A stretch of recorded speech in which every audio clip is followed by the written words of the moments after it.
এটার বিরুদ্ধে আপনি কোনো কথা বলতে পারেন না। বলা হবে সেটা হচ্ছে ৩০ লক্ষ শহীদের রক্তের সঙ্গে বেইমানি করা। আপনাকে অনেক ধন্যবাদ, খুব সুন্দর কথা বলেছেন। ডেফিনেটলি আপনি যদি বাংলাদেশের নাগরিক হয়ে থাকেন জনাব আব্বাসী, আপনাকে অবশ্যই সংবিধান যতক্ষণ না পর্যন্ত পরিবর্তিত না হবে ততক্ষণ পর্যন্ত আপনাকে সংবিধানকে মানতেই হবে, এটাই হলো একজন নাগরিক হিসেবে আপনার কর্তব্য। কিন্তু তবুও সেখানে কিছু কিছু যেটা জনাব শাহরিয়ার কবির উঠে এনেছেন যে আপনারা হুকুমত কায়েম করার জন্য যে ইয়ে করছেন, সেটা কীভাবে সম্ভব? আপনারা হুকুমত কায়েম করলেও বা আপনাদের ভিত্তিটা কী হবে, আপনাদের স্টাইলটা কী হবে পরিচালনার, সেই ব্যাপারেও আমরা আপনার কাছে জানবো একটু। তবে এর আগে যেটা বলেছেন শাহরিয়ার কবির, এটা আমারও একটা প্রশ্ন, যে আপনারা যখন দোয়া চান শুধুমাত্র মুসলিম উম্মার জন্য কেন দোয়া চান, কেন সমগ্র জাতির জন্য দোয়া চান না? কারণ আল্লাহর তৈরি সব জাতি, পুরো বিশ্ব, তাহলে কেন অন্যরা বঞ্চিত হবে আপনাদের দোয়ার থেকে, এটাও আপনি বলবেন। পাশাপাশি আপনি ভাস্কর্য নিয়ে, যে বাঘা যতীনের ভাস্কর্য ভাঙা হয়েছে, সেখানেও ইঙ্গিত করা হচ্ছে যারা আপনার মুসলমান ধর্মাবলম্বী তাদেরকে ইঙ্গিত করা হচ্ছে। এবং জনাব শাহরিয়ার কবি, আপনার কাছে আমি এই প্রশ্নটা করে যাচ্ছি, ভাস্কর্য নিয়ে যে ইস্যুটা হয়েছে, আপনি অবশ্যই পরবর্তী সময় আপনি বলবেন। সেখানে আবার দেখা যাচ্ছে যে আওয়ামী সমর্থিত কয়েকজন আওয়ামী নেতাকেও গ্রেফতার করা হয়েছে সন্দেহমূলকভাবে। সেখানে আমরা বুঝতে পারছি অনেকে এটা বলতে চাচ্ছে যে শুধুমাত্র একটা প্রি প্ল্যান্ড একটা ঘটনা ঘটিয়ে এই আমাদের আলেম সমাজকে আপনার আটকানোর জন্য বা আলেম সমাজকে নিন্দা করানোর জন্য, আলেম সমাজকে দোষারোপ করার জন্য এই অপচেষ্টা করা হচ্ছে। এটাকে আপনি কিভাবে দেখেন? আমি ডক্টর এনায়েতুল্লাহ আব্বাসী আপনার কাছে যাচ্ছি আপনার পরে। ধন্যবাদ সাগর সাহেব। প্রথম কথা হচ্ছে, আমাদের শাহরিয়ার কবির সাহেব যে কথা বলেছেন যে দেশ বিভক্তি নিয়ে প্রশ্ন এসেছে যে জিন্নাহ ভুল করেছিল ধর্মের ভিত্তিতে দেশ ভাগের তত্ত্ব দিয়ে। মূলত বাংলাদেশ স্বাধীনতার মূল সূচনা আমরা দেখতে পাই টু নেশন থিওরি বা দ্বিজাতি তত্ত্ব। যে অংশে মুসলিম সংখ্যা বেশি সে দেশটি পাকিস্তান হবে, যে অংশে হিন্দু বেশি সে অংশটি হিন্দুস্তান হবে। জিন্নার রাজনীতিতে অনেক ভুল ত্রুটি ছিল, আর জিন্নাহ নিজেও একজন প্রকৃত মুসলিম ছিলেন না, অনেকটাই ওয়েস্টার্ন ধ্যান ধারণায় বিশ্বাসী ছিল জিন্নাহ। সে সময় ওলামায়ে কেরাম রাজনৈতিক প্রজ্ঞার কারণেই তাকে নেতৃত্বে এনেছিল। মূলত ইসলামের কোনো বিষয়ে ব্যাখ্যা দেবার কোনো অধিকার জিন্নাহর ছিল না। তো জিন্নাহর কোনো ভুল বক্তব্যকে আমরা সমর্থন করি না। ভাষা আন্দোলনে জিন্নাহ যে কাজ করেছিলেন সেটা ইসলামের পক্ষে কোনো কাজ করেনি। সব ভাষাই আল্লাহ তাআলা সৃষ্টি, অতএব বাংলা ভাষার বিরোধিতা করে জিন্নাহ চরম ভুল করেছিলেন। সে যাই হোক, দ্বিজাতি তত্ত্বের ভিত্তিতে দেশ ভাগ হয়েছে। বাংলাদেশে মুসলিম সংখ্যা বেশি ছিল বলে এটা পাকিস্তানের অংশ হয়েছে, এবং পাকিস্তানিদের জুলুম, নির্যাতন, নিপীড়নের কারণে বঙ্গবন্ধুর নেতৃত্বে ৭১ সালে বাংলাদেশ স্বাধীন হয়েছে। যদি এটা ভারতের অংশ হতো তাহলে ভারতে কোনোদিনও বাংলাদেশ স্বাধীন হতো বলে বিশ্বাস করা যায় না। আর যদি অখণ্ড ভারতের তত্ত্বে আমরা বিশ্বাস করি তাহলে সেক্ষেত্রে মুসলমান কতটুকু লাভবান হতো তা দেখতে হলে চাক্ষুষ আমরা ভারতকে দেখতে পাই। সেখানে দ্বিতীয় বৃহত্তম মুসলিম জাতি থাকার পরও সেখানে চাকরি বাকরিতে মুসলমান কোনো সুবিধা পাচ্ছে না। ভারতকে ধর্মনিরপেক্ষ রাষ্ট্র বলা হয়, কিন্তু তাদের ধর্মনিরপেক্ষতা হচ্ছে ওই যে কাজীর বলদ কিতাবে, বাস্তবে নেই সেই অবস্থা। ধর্মনিরপেক্ষতার নামে উগ্র হিন্দুত্ববাদকে তারা চাপিয়ে দিয়েছে। বাবরি মসজিদকে ভেঙ্গে খান খান করে দিয়েছে। সেখানে কংগ্রেস যারা ধর্মনিরপেক্ষতার কথা বলে থাকে তারাও বাবরি মসজিদের স্থানে রাম মন্দির নির্মাণের জন্য 11টি রূপার ইট পাঠিয়েছে। অতএব যদি অখণ্ড ভারতের সূত্রে আমরা বিশ্বাসী হতাম, আমরা খুব লাভবান হতাম না এবং বাংলাদেশ স্বাধীন হবার কোনো সম্ভাবনাই থাকতো না। টু নেশন থিওরি বা দ্বিজাতি তত্ত্বের ভিত্তিতে দেশ বিভক্ত হয়েছে বলেই আজকে আমরা চূড়ান্তভাবে একটি স্বাধীন বাংলাদেশ, একটি রাষ্ট্র পেয়েছি। তৃতীয় যে কথা আপনি বলেছেন যে খেলাফত প্রতিষ্ঠিত হওয়ার আগ পর্যন্ত এমন কোনো কাজ করা যাবে না যেটা সংবিধানের বিরুদ্ধে যায়। আমাদের সংবিধানে, কারণ ধর্মনিরপেক্ষতা একটি বিষয় আছে, সেকুলারিজম। সেকুলারিজম বলতে আমরা কি বুঝি? আসলে সেকুলারিজমের ব্যাখ্যা অক্সফোর্ড ডিকশনারিতে এসেছে যে secularism is the belief that religion should not be involved in organization of society, education. Secularism এমন একটি জিনিস যেটা রাষ্ট্রের কোনো সংস্থা, শিক্ষা বা রাষ্ট্রের কোনো জরুরি কোনো সংস্থা, কোনো ডিপার্টমেন্টে এর কোনো সংশ্লিষ্টতা থাকবে না। এটা একটি অসম্ভব বিষয়। বাংলাদেশও ধর্ম মন্ত্রণালয়ে আছে, অতএব এটি একটি রাষ্ট্রীয় সংস্থা। সেখানে ইসলাম ধর্মের পক্ষে কাজ করা হচ্ছে, অন্যান্য ধর্মের অধিকারও সংরক্ষণ করা হচ্ছে। শিক্ষা ব্যবস্থা আমাদের দেশে কম করে হলেও ইসলামী অনেক কিছু আছে। অতএব একেবারেই প্রিন্সিপাল কনসেপশন অফ সেকুলারিজম, ধর্মনিরপেক্ষতার মূল সূত্রে গেলে ধর্মের কোনো অস্তিত্ব কোথাও রাখা যাবে না, সামাজিক জীবনেও না, রাষ্ট্রীয় জীবনেও না। দ্বিতীয়ত, ধন্যবাদ শাহরিয়ার কবির সাহেবকে, যিনি খেলাফত ব্যবস্থাকে স্বীকার করেছেন। আলহামদুলিল্লাহ, খেলাফত প্রতিষ্ঠিত হবার আগ পর্যন্ত খেলাফত প্রতিষ্ঠার জন্য কাজ করা যাবে না, এটা গণতন্ত্রের কনসেপশনের সম্পূর্ণ বিপক্ষে যায়। কারণ আমার গণতন্ত্রের কনসেপশনস এর মধ্যে আছে বাক স্বাধীনতা, রয়েছে নিজস্ব আদর্শের লালন প্রচার প্রসার। অতএব প্রতিটি মুসলমান ইসলামের মৌলিক নীতিতে বিশ্বাসী, তারা ইসলামী রাষ্ট্র ব্যবস্থা খেলাফতকে বিশ্বাস করে। অতএব তার প্রচার ও প্রসারের জন্য তারা আন্দোলন করতে পারে, রাজনীতি করতে পারে, ওয়াজ মাহফিলের মধ্যে তারা কোরআন সুন্নাহ ভিত্তিক ইসলামী রাষ্ট্র ব্যবস্থার কথা তুলে ধরতে পারেন। এটা প্রতিটি মুসলিমের গণতান্ত্রিক অধিকার। দ্বিতীয়ত, যারা ধর্মের দোহাই দিয়ে নারী নির্যাতন করেছে, নিপীড়ন করেছে স্বাধীনতা যুদ্ধের আগে, তাদের সাথে ইসলামের কোনো সম্পর্ক নেই। এইরকম ব্যক্তি যাদের সাথে ইসলামের সম্পর্ক নেই, ইসলামের পরিচয় দেয়, তাদেরকে ইসলাম একটি পারিভাষিক নাম দিয়েছে মোনাফেক। এবং মোনাফেকের ব্যাপার আল্লাহ তাআলা বলেছেন, ইন্নাল মুনাফিকিনা ফিদ দারকিল আসফালি মিনান নার। মোনাফেকরা জাহান্নামের সর্বনিকৃষ্ট স্তরে থাকবে। যাদের সাথে ইসলামের কোনো সম্পর্ক নেই কিন্তু ইসলামের পরিচয় দিচ্ছে, তারা মোনাফেক, তাদের দায় ইসলাম গ্রহণ করবে না। কিন্তু বড় দুঃখজনক, বঙ্গবন্ধু যে স্বপ্ন নিয়ে দেশ স্বাধীন করেছে, যে দেশটিতে নির্যাতন থাকবে না, নিপীড়ন থাকবে না, দুর্নীতি থাকবে না, সন্ত্রাস থাকবে না, সংখ্যালঘুদের উপর আঘাত করা হবে না, স্বাধীনতার পরে সে বাংলাদেশে আমরা দেখতে পেয়েছি অসংখ্য আহ আহ ধর্ষণ হচ্ছে। বাংলাদেশে এখন গণধর্ষণে পরিণত হয়ে গিয়েছে ধর্ষণ। তারপরে যারা বৈপ্লবিক সমাজতন্ত্রে বিশ্বাসী মাওবাদী, তারা বাংলাদেশে তাদের বৈপ্লবিক সমাজতন্ত্র প্রতিষ্ঠা করতে যে কত মানুষকে হত্যা করেছে সর্বহারা সমাজতান্ত্রিকরা, তার কোনো হিসাব মনে হয় গোয়েন্দা সংস্থার কাছেও নেই। সেটার দায়িত্ব সমাজতন্ত্রকে দেওয়া হয় না, সেটার দায়িত্ব গণতন্ত্রকে দেওয়া হয় না, সেটার দায়িত্ব সেকুলারিজমকে দেওয়া হয় না। তাহলে ইসলামের লেবাস ধারণ করে, ইসলামের নাম ব্যবহার করে যারা অনইসলামিক কাজ করবে, সেটার দায় ইসলামের উপর আসবে কেন? সেজন্য ইসলামী রাষ্ট্র ব্যবস্থার বিরোধিতা করা হবে কেন? তৃতীয় যে বিষয়টি সম্মানিত অতিথি শাহরিয়ার কবির সাহেব বলেছেন, যে সংবিধানের বিরোধিতা করা যাবে না। জনগণের জন্য সংবিধান, সংবিধানের জন্য তো জনগণ নয়। জনগণের স্বার্থে বৃহৎ জনগোষ্ঠীর মতামতের ভিত্তিতে সংবিধান পরিবর্তন হতে পারে। যেমন আমাদের সংবিধানের মধ্যে মৌলিক অধিকার তৃতীয় ভাগের মধ্যে একটি কথা লেখা আছে, রাষ্ট্র ও গণজীবনের সর্বস্তরে নারী পুরুষের সমান অধিকার লাভ করবে। আমরা কি এটা করতে পেরেছি, বা এটা করা কি আদৌ সম্ভব হচ্ছে? যেখানে গণতন্ত্রের প্রসূতি বলা হয় যুক্তরাষ্ট্রকে, সে দেশটিও কি পেরেছে ধর্মনিরপেক্ষতার ভিত্তিতে সে দেশটিকে সাজাতে? মার্কিন যুক্তরাষ্ট্রের সংবিধানে লিখিত আছে কোন নন খ্রিস্টান যুক্তরাষ্ট্রের প্রেসিডেন্ট হতে পারবে না। এটা কি সাম্প্রদায়িকতা নয়? এটা কি ধর্মনিরপেক্ষতার মূলনীতির বিপক্ষে নয়? সে দেশের মধ্যে আরো সাংবিধানিক নিয়ম হচ্ছে, যুক্তরাষ্ট্রের প্রেসিডেন্ট যখন শপথ নেবেন বাইবেলে হাত রেখে শপথ নেবেন। এটি কি সাম্প্রদায়িকতার বিরোধী নয়? এবং এটা কি ধর্মনিরপেক্ষতার কনসেপশনের বিপক্ষে যায় না? ধর্মনিরপেক্ষতার যে তত্ত্ব পৃথিবীব্যাপী ছড়ানো হয়েছে, তার একমাত্র উদ্দেশ্য হচ্ছে ইসলামের রাজনৈতিক উত্থানকে ঠেকানো।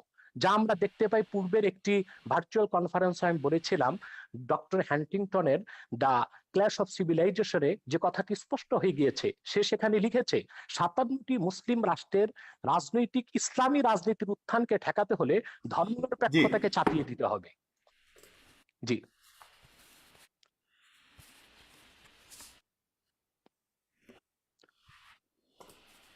শুনতে পাচ্ছেন সাগর সাহেব?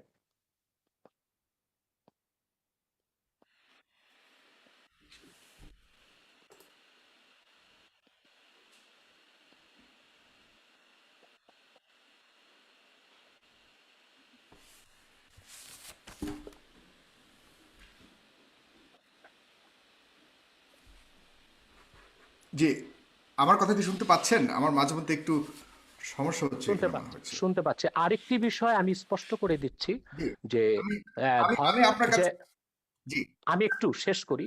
ধর্মনিরপেক্ষতার মূল ভিত্তিতে জি, জি, জি, কোনো মুসলমান বিশ্বাস করতে পারে না।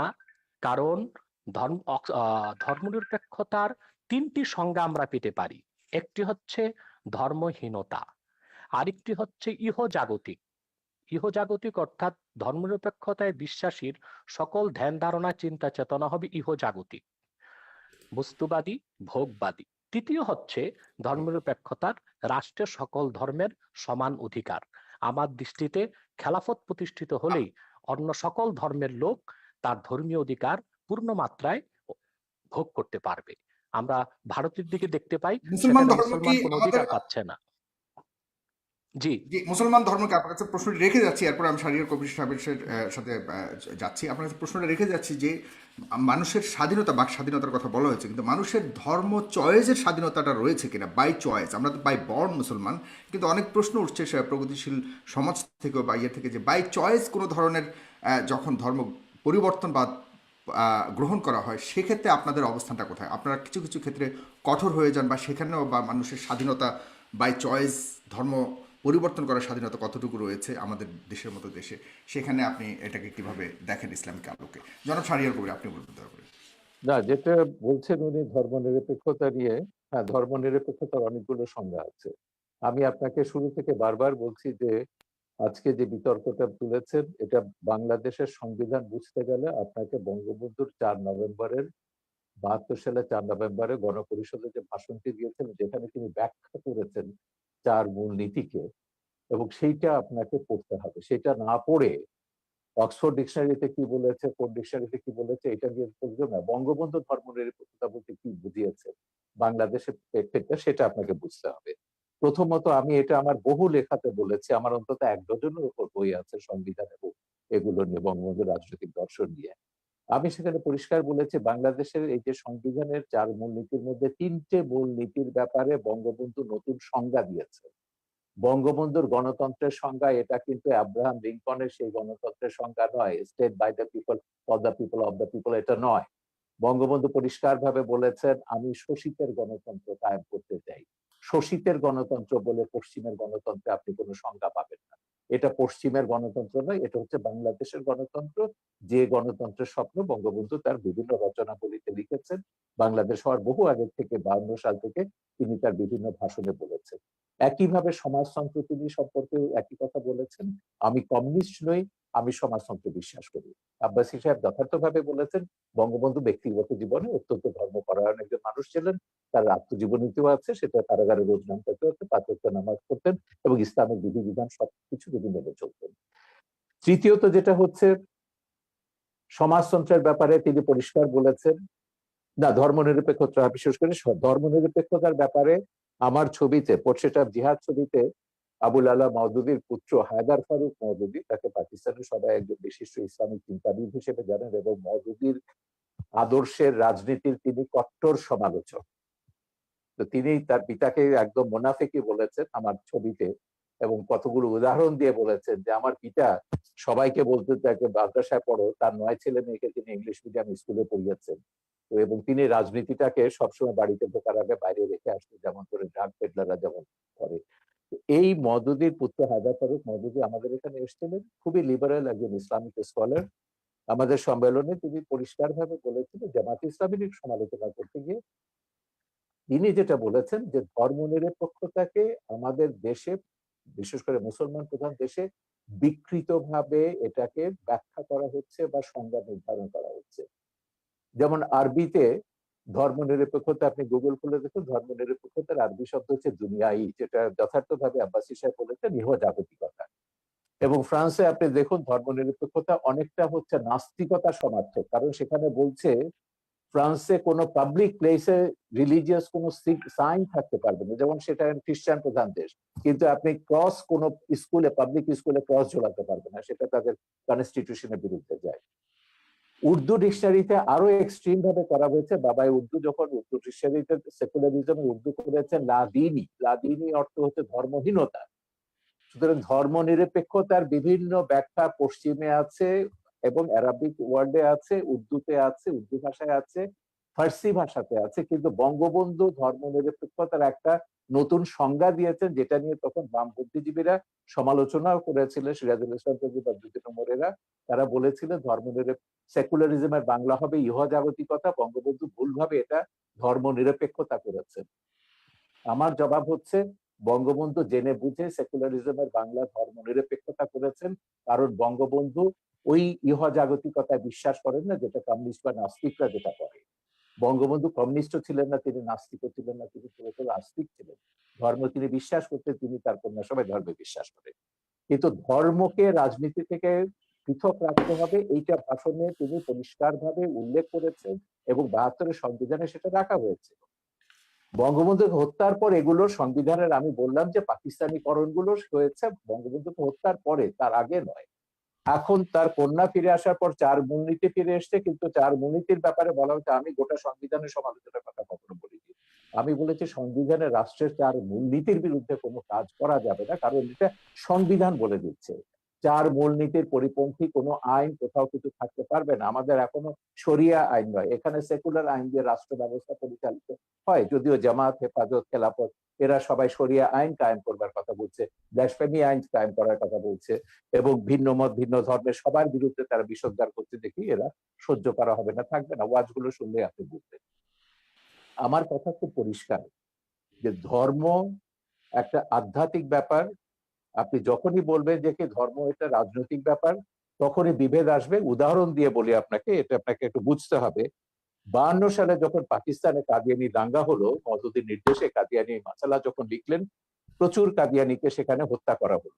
বলা হলো কাদিয়ানিরা মুসলমান নয়, এদেরকে হত্যা করতে হবে। এবং সে কাদিয়ানি দাঙ্গার পরে লাহোরে পাকিস্তানে একটা সামরিক আদালত একটা কমিশন গঠন করেছিল। প্রথমে আদালত করা হয়েছিল, পরে কমিশন হয়েছে, জাস্টিস মুনির কমিশন এটার নাম ছিল। জাস্টিস মুনিরের নেতৃত্বে একটা কমিশন করা হয়েছিল। এই কমিশন পাকিস্তানের ১৫ জন ইসলামিক স্কলারকে এবং ধর্মীয় রাজনৈতিক দলের নেতাকে, যেসব ধর্মভিত্তিক রাজনৈতিক দল আছে, জামাত ইসলামী এবং নেজামি ইসলামী তখন ছিল, এদেরকে ডেকেছিলেন এবং তারা কতগুলো প্রশ্ন করেছিলেন। এই মুনির কমিশনের রিপোর্টটা আমি মনে করি একটা যুগান্তকারী বক্তব্য, যেটা হচ্ছে কেন একটা রাষ্ট্র ধর্মের ভিত্তিতে হতে পারে না। সেখানে মুনির কমিশন ৪টা প্রশ্ন করেছিল প্রধান ইস্যুতে। একটা হচ্ছে ইসলাম কাকে বলে, মুসলমান কাকে বলে, এবং সেইখানে তারা বলছেন যে ১৫ জনের মধ্যে ১৫ জন ১৫টা ব্যাখ্যা দিয়েছেন ইসলাম এবং মুসলমানের। তারপর কতগুলো প্রশ্ন তারা করছেন, যেমন জামাত ইসলামীকে বলেছেন যে আচ্ছা আপনারা তো ইসলামী হুকুমতে বিশ্বাস করেন, কারণ দেশের অধিকাংশ মানুষ হচ্ছে মুসলমান, তাদের অনুযায়ী শরিয়া আইন অনুযায়ী চলবে। তো ভারতের সংখ্যাগরিষ্ঠ মানুষ তো হচ্ছে হিন্দু, তারা যদি এখন মনুর রাজত্বে বিশ্বাস করে, মনুর সংবিধানে বিশ্বাস করে, হিন্দু আইনে ভারত চলবে, আপনি কি সেটা মেনে নেবেন? তিনি বললেন যে ওটা ভারতের ব্যাপার, আমাদের ওখানে কিছু বলার। ওকে, একটা সেকেন্ড সেটা হচ্ছে, এখন ধরুন ভারত পাকিস্তানের সঙ্গে একটা যুদ্ধ হলো, এখন সেখানে ভারতের মুসলমানদের দায়িত্বটা কি হবে? না, প্রথমে বলে যে পাকিস্তানের হিন্দুদের দায়িত্বটা কি হবে, এখানে তো হিন্দুরা আছে। উনি বললেন না, নিশ্চয়ই ভারতের সঙ্গে পাকিস্তানের যুদ্ধ হলে হিন্দুদেরকে অবশ্যই পাকিস্তানকে সমর্থন করতে হবে, ভারতের বিরুদ্ধে যুদ্ধ করতে হবে। তারপর বললেন এবার আসুন সেখানে ভারতের মুসলমানদের দায়িত্বটা কি হবে। তারা পরিষ্কার বললেন যে ভারতের মুসলমানদের দায়িত্ব হচ্ছে পাকিস্তানের পক্ষে, ইসলামের পক্ষে লড়াই করা, তার নিজের দেশের বিরুদ্ধে। তো এরপরে তারা আরো অনেকগুলো এই ধরনের অসঙ্গতিপূর্ণ প্রশ্ন করেছেন এবং তারপর বললেন যে কি যে কে মুসলিম নয় এটা নির্ধারণ করার দায়িত্ব সংবিধান সরকারকে দেয়নি। এটা যদি করতে হয় তাহলে এখানে হানাহানি, সংঘর্ষ এটা চলতেই থাকবে। সুতরাং ওই যে কাদিয়ানীদেরকে তখন যত মুসলমান অমুসলিম ঘোষণার দাবি করেছিল, তখন তারা বলেছিলেন এটা রাষ্ট্রের এখতিয়ার নয়, এটা ধর্মের এখতিয়ার, এবং ইসলামেও আছে মোহাম্মদের উম্মতদের মধ্যে এতগুলো ভাগ হবে, কতগুলো ৭৩টা ভাগ হবে, এবং তারা কি কোথায় কি যাবে, বেহেশতে যাবে না দোজখে যাবে, আমি সেই বিতর্কে যাচ্ছি না। ইসলামের এগুলো ভাগ নিয়ে তিনি যেমন বলেন, মদদি নিয়ে তাদের মধ্যে আলেমদের মধ্যে দ্বিমত আছে, খেলাফত নিয়ে দ্বিমত থাকতে পারে। মদদিরা বিশ্বাস করেন, জামাত বিশ্বাস করে তারা গণতান্ত্রিক ভাবে ক্ষমতা যাবে, যে মদদি গণতন্ত্রকে একসময় কুফরি মতবাদ বলেছিলেন, নির্বাচনকে তিনি শিকারী কুকুরের দৌড় বলেছিলেন, পরে তারা আবার নারী নেতৃত্বকে হারাম বলেছিলেন, এগুলো পরে সবই তারা মেনে নিয়েছে। এইটা যদি রাজনীতিকে যদি আপনি নিয়ে আসেন, ধর্মকে যদি রাজনীতিতে নিয়ে আসেন, তাহলে এই যে বিভক্তিগুলো, এই বিভক্তিগুলো কিন্তু আপনাকে টুকরো টুকরো করে দেবে। পাকিস্তানের দিকে তাকিয়ে দেখুন, ইরাকের দিকে তাকিয়ে দেখুন, আল কায়দা, আইসিস কি করেছে, তারা তো যা করেছে ইসলামের নামে কিন্তু করেছে। আমার এখানে একটা প্রশ্ন আছে আপনার কাছে, আপনি কি মনে করেন ভারত ধর্মনিরপেক্ষ? ভারত সাংবিধানিক ভাবে ধর্মনিরপেক্ষ, কিন্তু বর্তমানে ভারত যেটা করছে এটাকে মোটেই ধর্মনিরপেক্ষ বলা যাবে। সেখানে ধর্মনিরপেক্ষতা রাষ্ট্র জড়াজড়ি দিয়েছে। সেখানকার যে ধর্মীয় জনগোষ্ঠী রয়েছে সেখানে কি উগ্র পন্থা রয়েছে কিনা আপনি কি মনে করেন? অবশ্যই আছে, এবং সেখানে তো তার বিরুদ্ধে লড়াই করতে হবে। সেখানকার হিন্দুদের প্রধান দায়িত্ব হচ্ছে সেকুলারিজমে যেসব হিন্দুরা বিশ্বাস করেন সেখানকার সংখ্যালঘিষ্ঠ এবং আপনি মুসলমানদের মনে করেন প্রতিষ্ঠার এবং হিন্দু রক্ষার দায়িত্ব মৌলবাদের তাদের। হিন্দু মৌলবাদের যে উত্থান হয়েছে বর্তমানে, সেটাকে আপনি কতটুকু বিশ্বাস করেন এবং সেই হিন্দু মৌলবাদের সর্বশক্তির সহায়তা নিয়ে বর্তমানে বিজেপি সরকার অধীন রয়েছেন? আমি এটা কখনো অস্বীকার করছি না তো, আমি মানা করলাম কখন? এটা ভারত জি, কেন বলছেন? সারা বিশ্বব্যাপী এখন মৌলবাদের ধর্মের নামে উন্মাদনা হচ্ছে। ভারতে না, হিন্দু ধর্মের নামে সাউন্ড হচ্ছে, পাশে সাউন্ডটা বেশি মায়ানমারে। আমাদের মুসলিম ধর্ম নিয়ে কেন হচ্ছে সেটাই প্রশ্ন আর কি। কে বলছে? কে মুসলিম নিয়ে কথা বলছে? আমি মায়ানমারে যখন বুদ্ধিস্ট মংকরা যখন মুসলিম নিধন নিয়ে কথা বলছে, সবচেয়ে বেশি রোহিঙ্গাদের ব্যাপারে নির্মূল কমিটি কথা বলেছে, আমাদের সংগঠন কথা বলেছে। আমরা কমিশন গঠন করেছি, আন্তর্জাতিক সেমিনার অন্তত কয়েক ডজন ইন্টারন্যাশনাল সেমিনার করেছি যে বার্মাতে বুদ্ধিস্ট মংকদের একটা গোষ্ঠী, আমি গোটা বৌদ্ধ ধর্মকে বলবো না, মংকরা, আমি কখনো ইসলাম ধর্ম বলছি না, হিন্দু ধর্ম বলছি না, কিছু ধর্ম ব্যবসায়ী রাজনৈতিক মতলবে ধর্মকে ব্যবহার করছে। ইহুদি ধর্মের নামে যেমন করছে, হিন্দু ধর্মের নামে হচ্ছে, ইসলাম ধর্মের নামে হচ্ছে, খ্রিস্টান ধর্মের নামে হচ্ছে, এমনকি সবচেয়ে শান্তির ধর্ম যেটা বলা হয় বৌদ্ধ ধর্ম, সেই নামেও কিন্তু হচ্ছে। ভারত বার্মাতে হচ্ছে, সিলনে হচ্ছে, এগুলো আমরা দেখছি। সারা বিশ্বব্যাপী দক্ষিণ পন্থার এই কিন্তু তাণ্ডবগুলো এই আমরা দেখছি। হিন্দু সেই জন্যই আমরা বলছি হিন্দু ধর্মকে। মৌলবাদের কথাটা শেষ করতে দিন, হিন্দু আমি যেটা মৌলবাদের বলতে চাইছি, প্লিজ প্লিজ।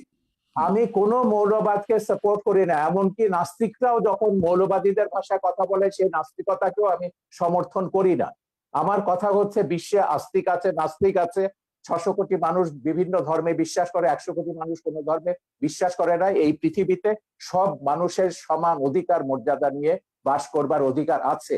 এইটাকে আপনি যে ধর্মের নামে দিন না কেন, আপনার কাছে ধর্মের আবারও নামে আসছি আপনি জনাব মানুষের সানিয়ার কবির জি। বিভক্তি করতে পারবেন না। জি, আপনার কাছে আবারও আসছি ডক্টর এনায়েতুল্লাহ আব্বাসী, বলবেন দয়া করে। আপনার কাছে আমি কিছু প্রশ্ন রাখতে চাই, আমার কাছে অনেকগুলি প্রশ্ন রয়েছে, কিন্তু আপনাকে ছোট করে প্রশ্নগুলো বলছি। জনাব জনাব এনায়েতুল্লাহ আব্বাসী, যে কোরআনের রাজনীতি সম্পর্কে কোনো আয়াত রয়েছে কিনা কোরআনে, নাম্বার ওয়ান। জি, ইতিমধ্যেই রাজনীতির ব্যাপারে কয়েকটি আয়াত এবং সহিহ হাদিস শুনিয়েছি। হ্যাঁ, এটা এখন বলবেন। এখন তারপর ধর্মনিরপেক্ষতা মানে কি, ধর্মহীনতা নয়, এটা কতটুকু ঠিক? কিছু বুদ্ধিজীবী বলে থাকে প্রথম ইসলামের ব্যাখ্যা প্রথম বাংলাদেশের প্রথম আলেমদের। আমি উত্তর দিচ্ছি। না, তিনি আপনি দিয়েন, একসাথে দিয়েন। আমি কিছু ইসলামের ব্যাখ্যা কি বাংলাদেশি আলেমদের কাছ থেকে নিব ইসলামের নাকি? ব্যাখ্যা না সাগর, কথা হচ্ছে সাগর, আপনি প্রশ্নটাকে অন্যদিকে নিয়ে যাচ্ছেন। আমি ইসলামের ব্যাখ্যা শুনতে চাইছি না, আমি শুনতে চাইছি বঙ্গবন্ধু সেকুলারিজম সম্পর্কে সংবিধানে কি বলেছে। পরে প্রথম বাক্যটি হচ্ছে ধর্ম হ্যাঁ, নিরপেক্ষতা এটা মানে ধর্ম। আপনারটা বলবে। হ্যাঁ, আপনারটা বলবে। আমি পাশাপাশি অন্য কিছু প্রশ্ন আসছে, সেটাই আমি দিচ্ছি, উনি একসাথেই বলবেন সবগুলো। আপনাদের ইসলামীয় রাজনৈতিক সাগর উদ্দেশ্য সাহেব, কি, এবং এটা তো বলে গেছেন।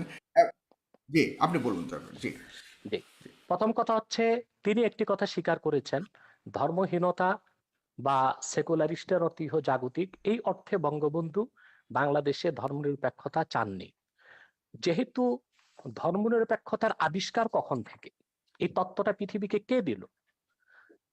এখানে স্পষ্ট ইতিহাসের মধ্যে আছে, secularism was first used by the British writer George Holyoake in 1851। 1851 সালে ব্রিটিশ লেখক তিনি জর্জ হলিওক, তিনি প্রথম ধর্মনিরপেক্ষতার তত্ত্ব আবিষ্কার করেছেন। এখন সেই তত্ত্ব অনুযায়ী যদি বঙ্গবন্ধু ধর্মনিরপেক্ষতা না ধর্মহীনতা হয় কিংবা ইহজাগতিক একটিও না হয়, তাহলে তো ধর্মনিরপেক্ষতার সংজ্ঞাটি বদলে দেওয়া উচিত। যেহেতু তিনি বলতে ধর্মনিরপেক্ষতার দিয়েছেন তো, যে তিনি না তো, সেকুলারিজমের তাহলে সংবিধানও ধর্মনিরপেক্ষতা এই নামটি না থাকা উচিত, সেটার ভিন্ন না একটি না, নাম হওয়া উচিত। আমি শেষ ইহজাগতিকতা করি, বা একটু একটু ধর্মহীনতা নয়। একটু একটু একটু শেষ করি। যেহেতু বঙ্গবন্ধুর ধর্মনিরপেক্ষতার তত্ত্ব যারা আবিষ্কার করেছে তাদের সাথে মোটেও মিল নেই, অতএব সেই ধর্মনিরপেক্ষতা নামটি পরিবর্তন করে দিলে আমাদের দেশে সংঘাত কিংবা ইসলামী চিন্তাবিদদের সাথে জেনারেল শিক্ষিতদের দ্বন্দ্ব অনেকটাই কমে যায় এবং চিন্তার বিনিময় হয় ও বুঝার ক্ষেত্রে খুব সুবিধা হয়ে থাকে। দ্বিতীয় যে কথাটি শাহরিয়ার কবির সাহেব বলেছেন, যে বারবার তিনি পাকিস্তানের প্রসঙ্গ আর মওদুদির প্রসঙ্গ টেনে আনেন। পাকিস্তান আমাদের কোন আদর্শ নয়, বা আবুল আলা মওদুদিও চিন্তা চেতনা বা ইসলামের সংজ্ঞা নেবার ক্ষেত্রে কোনো ধরনের আমাদের মডেল নয়, আদর্শ নয়। কাদিয়ানি সম্প্রদায় নিঃসন্দেহে অমুসলিম এবং কাফের, এটা কোরআন হাদিস এবং ইজমাই উম্মতের সর্বস্বীকৃত সিদ্ধান্ত অনুযায়ী প্রতিষ্ঠিত, কারণ তারা খাতমে নবুয়তকে বিশ্বাস করে না। আল্লাহ এক, আল্লাহর একত্বে এবং কারো শরীক এরা নাই। হত্যার যোগ্য, তাই তো? শেষ করতে দেন, এদেরকে একটু শেষ হত্যা করছি করাটা আমি, বৈধ? একটু একটু হুম। একটু শেষ করছি আমি। দ্বিতীয়ত, হ্যাঁ হুজুর, আল্লাহ যদি এক। একটু সাপ্লিমেন্ট করে শেষ করি, তাহলে সুবিধা একটু হয়, শেষ আপনি করি, সাথে সাথে জবাব দিতে পারবেন। শেষ জি। করি। আমি শেষ করছি। আল্লাহ এক, আল্লাহর একত্বে কারো শরীক নেই। ঠিক সেভাবে মোহাম্মদ সাল্লাল্লাহু আলাইহি সাল্লামকে আল্লাহ তাআলা ১৫০০ বছর আগে প্রেরণ করে নবুয়ত ও রিসালাতের দরজা চিরতরে বন্ধ করে দিয়েছেন। ওনার পরে আজ পর্যন্ত কোনো প্রকারই নবী কিংবা রাসূল আসে নাই, কিয়ামত পর্যন্ত আসবে না। এটাকে বলা হয় আকীদায়ে খাতমে নবুয়ত। এই আকীদা খাতমে নবুয়তকে যে বিশ্বাস করবে না, নিঃসন্দেহে সে অমুসলিম এবং কাফের। সেজন্য কাদিয়ানী সম্প্রদায় অমুসলিম এবং কাফের। এটা ৫৭টি মুসলিম রাষ্ট্রের অধিকাংশ মুসলিম রাষ্ট্রেই সংসদীয়ভাবে বিল পাস করে ঘোষণা করা হয়েছে। দুঃখজনক আমাদের বাংলাদেশে এখনই হয়নি, কারণ বাংলাদেশে কাদিয়ানীদের পক্ষাবলম্বন করার জন্য প্রচুর বুদ্ধিজীবী নামের বুদ্ধি প্রতিবন্ধী আছে। এখন হত্যার কথা এসেছে, আমরা যদি পাকিস্তানের সেই সময়ের আন্দোলনটা দেখি, হযরত আল্লামা মাহমুদুল হাসান, মুফতি শফি সাহেব রহমতুল্লাহ সহ ইসলামী চিন্তাবিদগণ যখন আন্দোলন করেছেন, কাদিয়ানী বিরোধী আন্দোলনে ১০,০০০ মুসলমান শাহাদাত বরণ করেছে। আমি জানতে চাই, কাদিয়ানী কয়জনকে হত্যা করা হয়েছে পাকিস্তানে, তার কোনো হিসাব কি দিতে পারবেন শাহরিয়ার কবির সাহেব? অথচ কাদিয়ানীদেরকে অমুসলিম ঘোষণার দাবি আদায় করতে যে পাকিস্তানে ১০,০০০ মুসলমান শাহাদাত বরণ করেছে। কারণ চরম সেকুলারির ধর্মনিরপেক্ষ ভুট্টো মুসলমানদের বিপক্ষে অবস্থান নিয়েছিল। ১০,০০০ মুসলমানের রক্তের বিনিময়ে কাদিয়ানীদেরকে রাষ্ট্রীয়ভাবে পাকিস্তান সরকার অমুসলিম ঘোষণা করেছিল।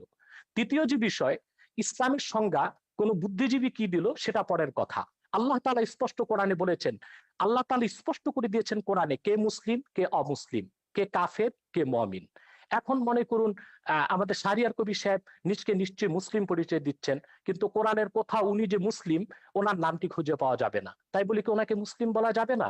আপনি সাগর, আপনার নাম কোরআন কারীমে কোথাও নেই যে সাগর একজন মুসলিম ব্যক্তি। আপনাকে কিভাবে আমি মুসলিম বলবো? কে মুসলিম কে অমুসলিম সেই সংজ্ঞা কোরআন দিয়েছে। সেই সংজ্ঞা অনুযায়ী যে যুগে যে লোক আসবে, মুসলিমের সংজ্ঞায় যে সংজ্ঞায়িত হবে তাকে আমরা মুসলিম বলবো, অমুসলিমের সংজ্ঞায় যে সংজ্ঞায়িত হবে তাকে আমরা অমুসলিম বলবো। যেহেতু কোরআন সুন্নাহ ও ইজমায় উম্মতের মতে কাদিয়ানী সম্প্রদায় অমুসলিম, সেজন্য আমরা তাদেরকে অমুসলিম এবং কাফের জানি, এবং এটা কোরআনের মত, হাদিসের মত, ইজমায় উম্মতের মত। ধর্মনিরপেক্ষতার বিষয়ে বাংলাদেশের যে বিষয়টা আসছে, আবারও আমি বলবো, যেহেতু বঙ্গবন্ধু তিনি ধার্মিক লোক ছিলেন এবং তিনি পাশ্চাত্য ধর্মনিরপেক্ষতায় বিশ্বাসী ছিলেন না, ওনার ধর্মনিরপেক্ষতার সংজ্ঞা ভিন্ন ছিল, তাহলে সংবিধানে ধর্মনিরপেক্ষতা শব্দটি পরিবর্তন করে বঙ্গবন্ধুর মতাদর্শের জুৎসই একটি সংজ্ঞা দিয়ে দিলেই তো সুন্দর হয়ে যায়। চতুর্থ যে বিষয়টি শাহরিয়ার কবির সাহেব বলেছেন, মৌলবাদী। মৌলবাদ আর উগ্রবাদ এক জিনিস নয়। আমরা প্রতিটি মুসলিম নিজকে মৌলবাদী মনে করে থাকি। মৌলবাদ শব্দটার উৎপত্তি কোত্থেকে? ফান্ডামেন্টালিজম, এটা কোত্থেকে এসেছে? ইউরোপে যখন রেনেসাঁ বিপ্লব হয়েছে, সেখানে খ্রিস্টানরা দুই ভাগে বিভক্ত হয়েছিল, ক্যাথলিক, প্রোটেস্ট্যান্ট। প্রোটেস্ট্যান্টরা বিশ্বাস করত আক্ষরিক অর্থে বাইবেল ঐশ্বরিক, আর ক্যাথলিকরা বিশ্বাস করত আক্ষরিক অর্থে বাইবেল ঐশ্বরিক নয়। তখন ক্যাথলিকরা প্রোটেস্ট্যান্টদেরকে ফান্ডামেন্টালিস্ট বা মৌলবাদী আখ্যায়িত করেছিল। সেই হিসেবে যদি আমরা আক্ষরিক অর্থে কোরআনকে বিশ্বাস করার কারণে মৌলবাদী হয়ে থাকি, অবশ্যই আমরা মৌলবাদী, এবং সেই মৌলবাদকে আমরা লালন করি কোরআনকে আক্ষরিক অর্থে বিশ্বাস করার কারণে। আর যদি উগ্রবাদ সেই অর্থে মৌলবাদী বলা হয়, তাহলে আমরা বলবো আমরা মৌলবাদী নয়, আমরা পরামর্শহীনচু। আমরা খেলাফতি বিশ্বাসী, ইসলামের মূলে বিশ্বাসী, এবং আপনাদের ইসলামের রাজনৈতিক খেলাফতটা আদর্শে কিভাবে বিশ্বাসী। কায়েম হবে? খেলাফতটা কিভাবে কায়েম হবে একটু ব্যাখ্যা করেন। হ্যাঁ, খেলাফত কিভাবে বিভিন্ন খেলাফত ভাবে কায়েম। প্রতিষ্ঠা? হ্যাঁ, যে কাজটি এখন বাংলাদেশে হচ্ছে, জনমত তৈরি করা হচ্ছে, যারা ইসলামী রাজনীতির পক্ষে তারা আলাপ আলোচনার মাধ্যমে, ওয়াজ নসিহতের মাধ্যমে মানুষকে এটি বুঝাতে সক্ষম হচ্ছে যে ইলেকশন কোরআন করবেন তো? সুন্নাহর, না কোরআন সুন্নাহর রাজনৈতিক, সেটাও না না, বলছি। আপনারা কি কোরআন ইলেকশন সেটা করে বলছি করবেন বলছি না বিপ্লব সেটা করে সেটা করবেন? বলছি আমি, কোরআন সুন্নাহর রাজনৈতিক আদর্শ হচ্ছে শুধুমাত্র খেলাফত। প্রথম হচ্ছে থিওরিক্যাল, আমরা সেই থিওরিক্যাল বিশ্বাসটি মানুষের মধ্যে গড়ে তুলছি, একসময় মানুষ খেলাফতে বিশ্বাসী হবে। এখন যদি সেই খেলাফতকে প্রতিষ্ঠা করতে যে আমাদেরকে ইলেকশন করতে হয়, সেটা ইলেকশনকে খেলাফত সমর্থন করে না। কিন্তু শরীয়তের একটি অন্যতম উসুল হচ্ছে যে আয-যারুরাতু তুবিহুল মাহযুরাত। আরেকটি উসুল হচ্ছে আয-যারুরাতু তাতাকাদ্দারু বিকাদরি যারুরা। বিশেষ প্রয়োজনে, আপৎকালীন মুহূর্তে যা নিষিদ্ধ তা সাময়িক সময়ের জন্য করা যেতে পারে। অতএব ইলেকশনের মাধ্যমেও যদি রাষ্ট্র ক্ষমতায় যে ইসলামপন্থীগণ খেলাফতকে প্রতিষ্ঠিত করেন, তারপরে রাষ্ট্র ব্যবস্থার নীতি পরিবর্তন করার অথরিটি তারা পাবেন। তৃতীয় যে বিষয়টি আমি বলবো, যে আজকে সারা পৃথিবীতে গণতন্ত্র সমাজতন্ত্র ব্যর্থতার পরিচয় দিয়েছে। গণতন্ত্র সমাজতন্ত্র ধর্মনিরপেক্ষতা কাগজে কলমে আছে, বাস্তবতায় পৃথিবীর কোথাও নেই। বরং পৃথিবীর শক্তিশালী রাষ্ট্রগুলো এখন খেলাফত ব্যবস্থার দিকে ধাবিত হচ্ছে অঘোষিতভাবে, প্রচার না করে। যেমন মস্কোতে সোভিয়েত রাশিয়া ভেঙে যাবার পর এখন পুতিন ক্ষমতায় এসেছে, সে অনেকটা একনায়কতন্ত্রকে গ্রহণ করেছে। সেখানে গণতন্ত্রের দোহাই দিয়ে দীর্ঘমেয়াদী ক্ষমতায় সে আছে, অর্থাৎ একজন ব্যক্তিকে রাষ্ট্র পরিচালনায় তারা পছন্দ করে নিয়েছে, যেটা অনেকটা খেলাফতের কনসেপ্টের সাথে মিলে যায়। চায়নাতে প্রধানমন্ত্রীকে আজীবন ক্ষমতা তারা দিয়েছে, সেটাও খেলাফতের সাথে অনেকটা সাদৃশ্য অবলম্বন করে। মূলত খেলাফত ব্যবস্থার মাধ্যমে একটি কল্যাণময় রাষ্ট্র হতে পারে, এমন একটি রাষ্ট্র হতে পারে যেখানে ইসলামের সমান অধিকার সংরক্ষিত হতে পারে, পাশাপাশি অন্যান্য ধর্ম সমান অধিকার লাভ করতে পারে। খেলাফত 1300 বছর পৃথিবীকে নেতৃত্ব দিয়েছে।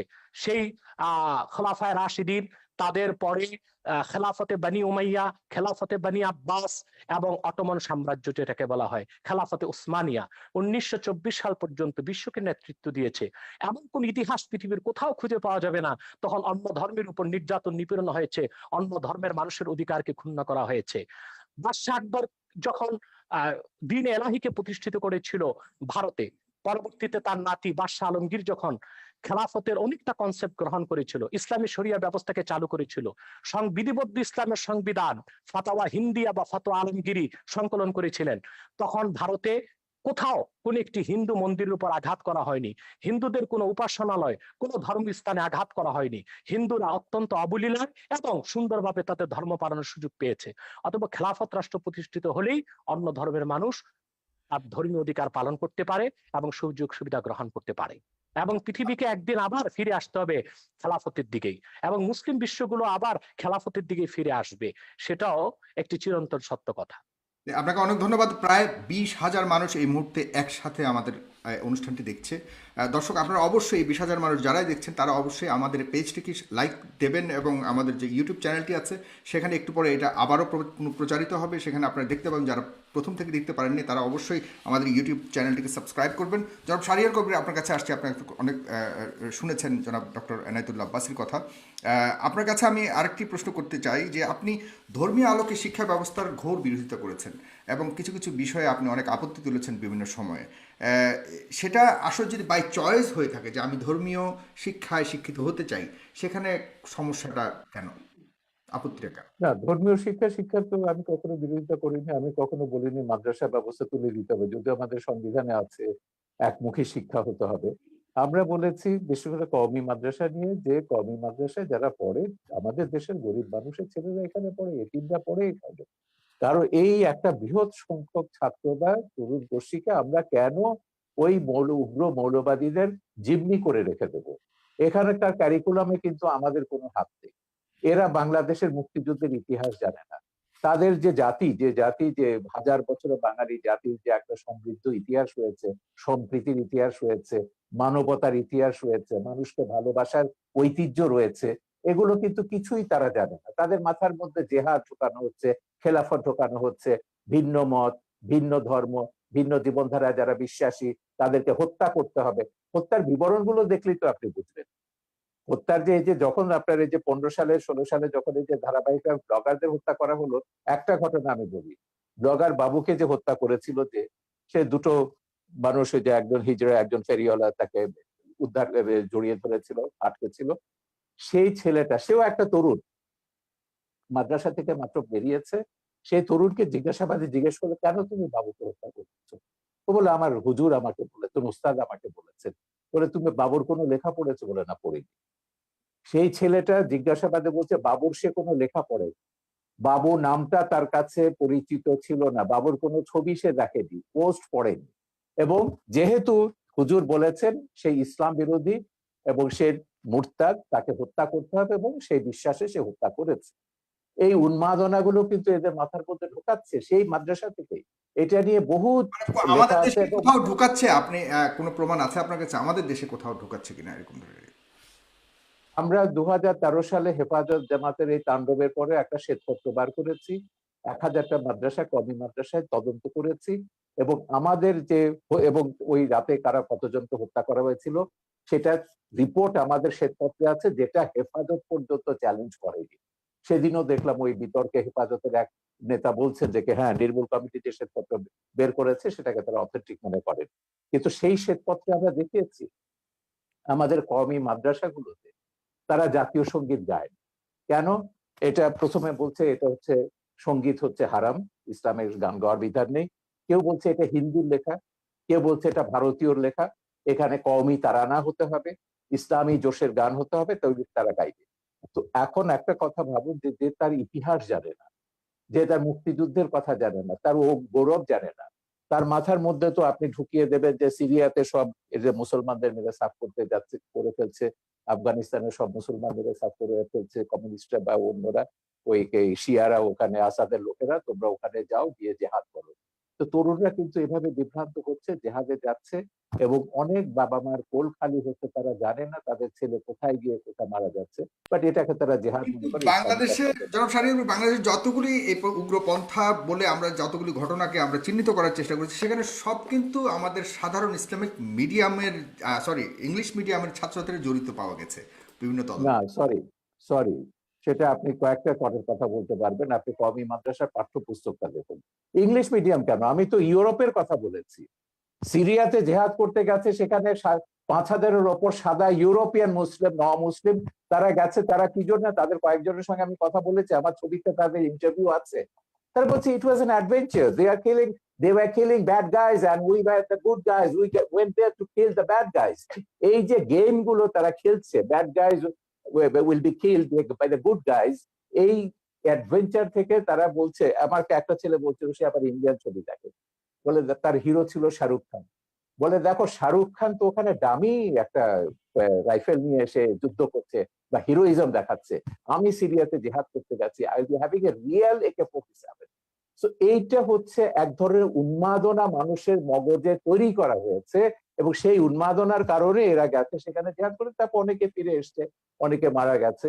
কিন্তু এই যে উন্মাদনাটা আপনি তৈরি করে দিচ্ছেন সারা পৃথিবীর তরুণ সম্প্রদায়ের মধ্যে, আজকে তো ইন্টারনেটের প্রযুক্তির কারণে আপনি এইগুলো, এই উন্মাদনা, আমার কথা হচ্ছে খুব পরিষ্কার, আপনি শান্তিপূর্ণভাবে আপনার ধর্ম প্রচার করুন, পালন করুন। কেন একজনকে বাধ্য করবেন? কেন বলবেন সে ধর্ম ছেড়ে চলে গেছে তাকে গলা কাটতে হবে? আমার নামে জামাত বলেন, এই সমস্ত তথাকথিত মৌলবাদীদের হাজারটা ফতোয়া রয়েছে ইউটিউবে, ফেসবুকে, কিভাবে আমাকে জবাই করতে হবে, এবং সেটা ধারালো তরবারি দিয়ে না, বলেছে ঘাড়ের উপর দিয়ে করতে হবে, বোতা তরবারি দিয়ে। এগুলো তো সব আমরা জাহানারা ইমামের আন্দোলনের শুরু থেকে দেখছি, যে তাদেরকে মুরতাদ, কাফের ট্যাগ লাগিয়ে দাও, ট্যাগ লাগিয়ে তাদের হত্যা করো। উনি যেমন বললেন যে শাহরিয়ার কবির তো ইসলাম, মুসলমান নয়, মুরতাদ। এখন এই জিনিসটা হচ্ছে, আমি এইগুলো পরিষ্কারভাবে বলেছি, আমি মুসলমান কি মুসলমান না কোন বান্দাকে আমি দায়িত্ব দেইনি সেকে প্রমাণ করবার জন্য বা আমাকে ট্যাগ লাগাবার জন্য। আমি যদি মুসলমান না হই, আল্লাহ আমাকে শাস্তি দেবেন। আল্লাহ ছাড়া আর কারো বিধান এই বিষয়ে, কে মুসলমান কে মুসলমান নয়, কোন বান্দার বিধান। প্রগতিশীল সমাজ থেকে যে দাবি করা হচ্ছে কে মুসলমান নয় কে মুসলমান, সেক্ষেত্রে সেটাকেও আপনি কিভাবে দেখছেন? মানে মানে কোন আমরা আমরা আমরা অনেক সময় বলে থাকি বুদ্ধিজীবী সম্প্রদায় থেকে বা আমাদের যারা সেখান থেকে বড় থাকে, না এরা রিয়াল মুসলমান নন, এরা উগ্রবাদী। সেই জিনিসটুকু নির্ধারণ করার দায়িত্ব কার? আমরা সবসময় বলেছি ইসলাম একটা শান্তির ধর্ম। হ্যাঁ, ইসলামকে যখনই আপনি সন্ত্রাসের সমর্থক করবেন, যখনই এই যে মামুনুল হকের বাবা কি বলেছিলেন, মামুনুল হকের বাবা বাবরি মসজিদ যখন ভাঙলো, মামুনুল হকের বাবা তখন বললেন কি, আজিজুল হক, ইসলাম নামক বৃক্ষটির গোড়ায় পানি নিয়ে রক্ত ঢালতে হবে। তারপর দিন আমি এটা নিয়ে প্রতিবাদ করলাম, আমি বললাম ইসলাম কি ড্রাকুলার ধর্ম? রক্ত পান করে ইসলামকে জীবিত হতে হবে? তাই খ্রিস্টান মিথোলজির মধ্যে যে ড্রাকুলা ক্যারেক্টারটা আছে, এটা পিশাচের ধর্ম, ড্রাকুলা তো একটা পিশাচ। আমার কথা হচ্ছে সেইটাই, শান্তির ধর্ম ইসলামকে কে সন্ত্রাসের ধর্মে রূপান্তরিত করেছে? এই আল কায়দারা, এই ISIS-রা, এই জামাতি ওহাবি মৌলবাদী সালাফি, এরাই ইসলামকে সন্ত্রাসের ধর্মে পরিণত করেছে। আমি ইসলাম নিয়ে কথা বলছি, সব ধর্মের ব্যাপারে আমি বলছি, মৌলবাদ আপনি আপনি আপনার ব্যক্তিগত জীবনে রাখুন, সেটাকে আমার উপর চাপাতে যাবেন না, রাষ্ট্রের উপর এটাকে চাপাতে যাবেন না। আমি এখানে মানুষ আমি আপনার কাছে মানুষ আবারও হিসেবে আসছি, শাহরিয়ার করবে। আমরা অনুষ্ঠানের প্রায় শেষ প্রান্তে, আমরা খুব ছোট করে আরো কিছু মন্তব্য নিব। এবং অনেকেই মন্তব্য করেছেন, দর্শক আপনাদের মন্তব্য থেকে আমি কিছু মন্তব্য নেব একটু পরেই। অবশ্যই আপনারা শেয়ার করবেন অনুষ্ঠানটিকে, তাহলে অনেকেই দেখতে পাবে। আইএস নিয়ে কথা হয়েছে, আইএস নিয়ে এই মাত্র ডক্টর শাহরিয়ার কবির কথা তুলেছেন। সেখানে অসংখ্য মুসলমান হত্যা করা হয়েছে জনাব ডক্টর এনায়েতুল্লাহ আব্বাসী। এই যে মুসলমানরা নিজেরা আরেকটা মুসলমানকে হত্যা করা বা কোনো, এটা কোনোভাবে কি জাস্টিফাইড কিনা ধর্মীয় আলোকে? ধন্যবাদ, ধন্যবাদ সাগর আপনাকে। কিন্তু শাহরিয়ার কবির সাহেবের একটি প্রশ্নের উত্তর দিয়েই কথাটি শুরু করা উচিত মনে করছি। তিনি বলেছেন কে মুসলিম কে অমুসলিম এই অথরিটি একমাত্র আল্লাহ তাআলার। আমি তাকে তাৎক্ষণিক প্রশ্ন করছি এবং উত্তরটি তিনি তার ফ্লোর যখন পাবেন তখন দিবেন, যে কোন ব্যক্তি যদি বাংলাদেশের স্বাধীনতা সার্বভৌমত্বকে অস্বীকার করে, সংবিধান অনুযায়ী সে লোকটি রাষ্ট্রদ্রোহী এবং রাষ্ট্রদ্রোহী হিসেবে তার শাস্তি হবে। কিন্তু সংবিধানে সেই রাষ্ট্রদ্রোহীর নাম লেখা থাকার প্রয়োজন নেই। ঠিক সেভাবে কে কাফের কে মমিন, কে মুসলিম কে অমুসলিম, তা আল্লাহ কর্তৃক প্রেরিত সংবিধান কোরআন কারীমের মধ্যে স্পষ্ট করে দেওয়া হয়েছে। অতএব কোরআন কারীমের বিধান অনুযায়ী উলামায়ে কেরাম কে কাফের সেটা বলেন, কে মুসলিম সেটা বলেন। এটা একটি স্পষ্ট বিষয়। খুবই স্থূল চিন্তার, সূক্ষ্ম চিন্তার প্রয়োজন নেই, স্থূল চিন্তাধারীও কথাটি বুঝতে পারে। কোন ব্যক্তি যদি স্বাধীনতা সার্বভৌমত্ব অস্বীকার করে, এখন তাকে যদি আমাকে হত্যার রাষ্ট্রদ্রোহী বলে, এখতিয়ারটা কে সে যদি দিয়েছে? হত্যার সে এজেন্ট যদি বলে সে যদি বলে কিছু কিছু যে কিছু সংবিধান প্রশ্ন আমার সাথে নামে সাথে তো লেখা আমরা নেই। নিতে পারি। আমরা শাহরিয়ার কবির কিছু একটু জিজ্ঞাসা একটু করতে শেষ চাচ্ছেন, করছি, আপনি শেষ যদি করছি, নেন তাহলে আপনার কথা শেষ বলতে করছি। সুবিধা হবে। আমি একটু শেষ করছি, আবার শুনবো। অতএব কোরআন কারিমে আল্লাহ স্পষ্ট বলে দিয়েছেন মা ইউজাদুলু ফি আয়াতিল্লাহি ইল্লাল্লাযিনা কাফারু। আল্লাহর কোরআনের আয়াতে যে সন্দেহ করে অস্বীকার করে সে কাফের ছাড়া কিছুই নয়। এখন কোরআন কারিমের 6666 খানা আয়াতের কোন একটি আয়াতকে কেউ যদি অস্বীকার করে, আল্লাহর সিদ্ধান্ত অনুযায়ী আমি তাকে কাফের বলবো। তাকে যে কাফের বলবে না সেও কাফের হয়ে যাবে। তবে তার শাস্তি কি হবে সেটাও কোরআন নির্ধারণ করে দিয়েছে, হাদিস নির্ধারণ করে দিয়েছে। দ্বিতীয় যে কথা তিনি বলেছেন আইএস এর কথা, জিহাদের কথা, সবচেয়ে আফসোসের বিষয়, জিহাদ সম্পর্কে ইসলাম কি বলে আমাদের ধারণাটা মোটেও নেই। আইএস কে আমরা প্রকৃত মুসলিম তো মনেও করি না। সেটা কি মুসলমান দায়ী? আইএস এর প্রতিটি অস্ত্রের গায়ে লেখা ছিল, অস্ত্রের গায়ে it is the property of United state of America. Is এর অস্ত্রগুলো আমেরিকার দেওয়া। ইসলাম ও মুসলমানের চিরশত্রু আমেরিকা জিহাদ করার জন্য আইএস কে অস্ত্র দিবে কেন? তাতে তো বোঝা যায় দাল মে কুছ কালা হয়, কালা হয়। সন্ত্রাস ছড়িয়ে তার দায়ভার ইসলামের উপর দেওয়ার একটি নিউ কনজারভেটিভ ইহুদি খ্রিস্টানদের রক্ষণশীল সমাজের একটি অপচেষ্টা ছাড়া আর কিছু নয়। কিন্তু সবচেয়ে বড় কথা হচ্ছে, যারা অস্ত্র হাতে মধ্যপ্রাচ্যে জিহাদ করছে তাদেরকে আমরা সন্ত্রাসী বললাম, কিন্তু সেই সন্ত্রাস তৈরির পিছনে যারা ক্ষেত্র প্রস্তুত করলো তাদেরকে আমরা অপবাদ দিচ্ছি না কেন? আমেরিকা ইরাকে হামলা করেছে, অজুহাত ছিল সেখানে কেমিক্যাল উইপন আছে, রাসায়নিক অস্ত্র আছে। একটি স্বাধীন সার্বভৌম দেশকে তছনছ করে দিল, মাটির সাথে মিশিয়ে দিল। কিন্তু তদন্তে দেখা গেল এক ফোঁটা কেমিক্যাল উইপন সেখানে পাওয়া যায়নি। এখন সেখানে ইরাকের মুসলমানরা যদি তাদের স্বাধীনতা সার্বভৌমত্বের জন্য, তাদের অধিকারকে রক্ষার জন্য অস্ত্র হাতে তুলে নেয়, সেই জিহাদ সন্ত্রাস হয়ে যাবে? এতটা অযৌক্তিক অবিচার কোনো মানুষ তো মেনে নিতে পারে না।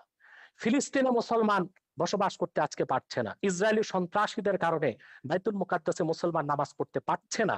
সেখানে মুসলমান যদি তার অধিকারকে সংরক্ষণ করার জন্য, অধিকারকে আদায় করার জন্য অস্ত্র হাতে তুলে নেয়, সেটা সন্ত্রাস হয়ে যাবে। সারা বিশ্বব্যাপী জাতিসংঘের তত্ত্বাবধানে সন্ত্রাসকে ছড়ানো হচ্ছে।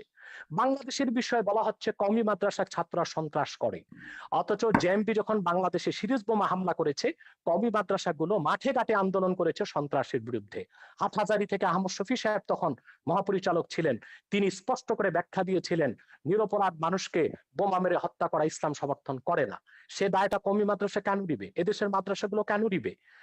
বরং পিছনে কারো জড়িত ছিল তারাই দায়ী হবে বলে আমরা বিশ্বাস করি।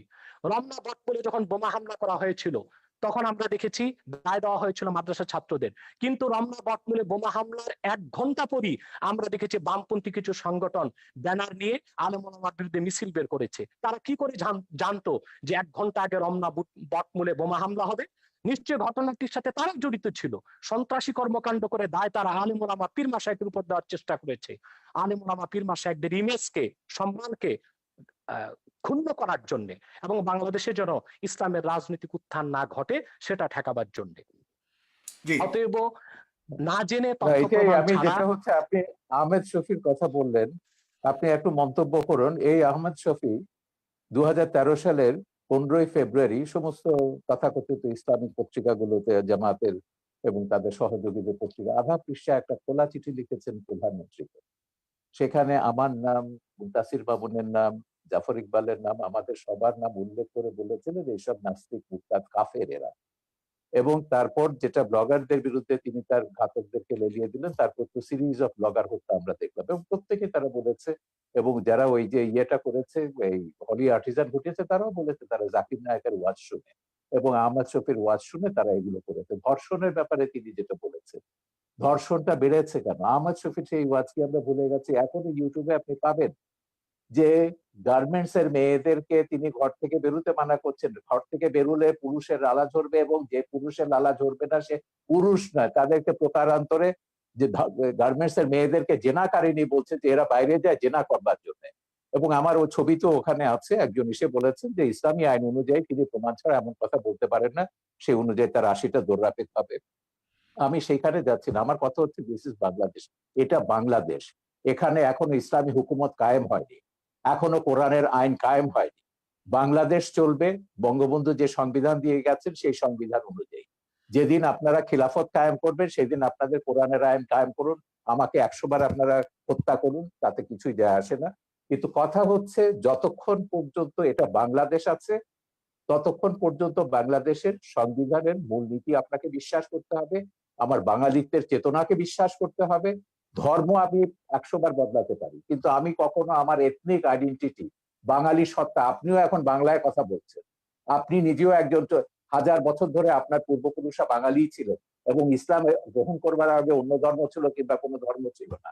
ধর্ম আপনি বদলাতে পারেন, কিন্তু যেটা আপনি বদলাতে পারেন না সেটা হচ্ছে আপনার জাতিসত্তা, এথনিক আইডেন্টিটি।